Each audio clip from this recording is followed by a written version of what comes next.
साल था 1950। दुनिया का सबसे बड़ा फुटबॉल स्टेडियम लोगों से खचाखच भरा हुआ था। जहां तक नजर जाती लोगों का जबरदस्त जनसैलाब था। लेकिन उस भीड़ में शायद ही किसी को एहसास था कि अगले कुछ मिनटों में इतिहास ऐसा मोड़ लेने वाला है जिसे दुनिया कभी नहीं भूलेगी। एक पूरी कंट्री अपने सबसे बड़े ड्रीम से बस कुछ कदम दूर खड़ी थी। लोगों को भरोसा था, प्लेयर्स को भरोसा था, न्यूज़पेपर्स को भरोसा था, पूरी कंट्री को भरोसा था कि अब कुछ भी गलत नहीं हो सकता। शहर पहले से सेलिब्रेट कर रहा था, फ्लैग्स बिक चुके थे, सॉन्ग्स लिखे जा चुके थे। कुछ न्यूज़पेपर्स ने तो अगले दिन की विनिंग हेडलाइन तक तैयार कर ली थी, जैसे फ्यूचर पहले से डिसाइड हो चुका हो। फिर वो शाम आई, दुनिया का सबसे बड़ा स्टेडियम लोगों से पूरी तरह भर गया। हर चेहरे पर एक ही मैसेज लिखा था, टुडे इज़ आवर डे।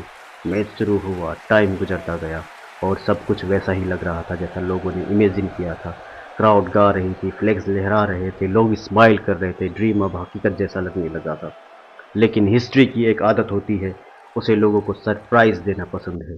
धीरे धीरे कुछ बदलने लगा, पहले ग्राउंड पर, फिर प्लेयर्स के चेहरों पर, फिर ऑडियंस की आंखों में और फिर पूरे स्टेडियम में। जो लोग कुछ देर पहले गा रहे थे वे अब चुप हो चुके थे। जो लोग हंस रहे थे वे अब एक दूसरे का चेहरा देख रहे थे। और जो लोग जीत के इंतजार में थे वे अब मायूस होने लगे थे।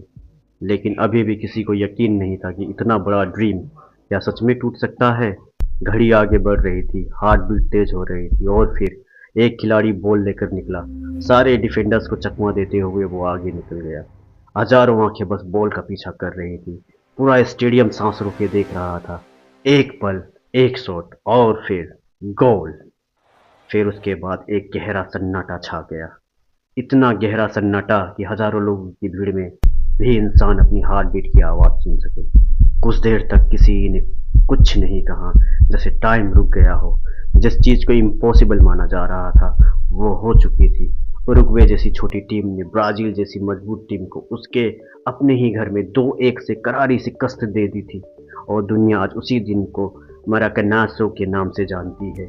शायद इसीलिए कहा जाता है, ओवर कॉन्फिडेंस हार का पहला स्टेप होता है। जिस दिन आपको लगे कि अब कुछ गलत नहीं हो सकता, शायद उसी दिन आपको सबसे ज़्यादा सावधान रहने की ज़रूरत है, क्योंकि ज़िंदगी आखिरी मिनट तक सरप्राइज देती है।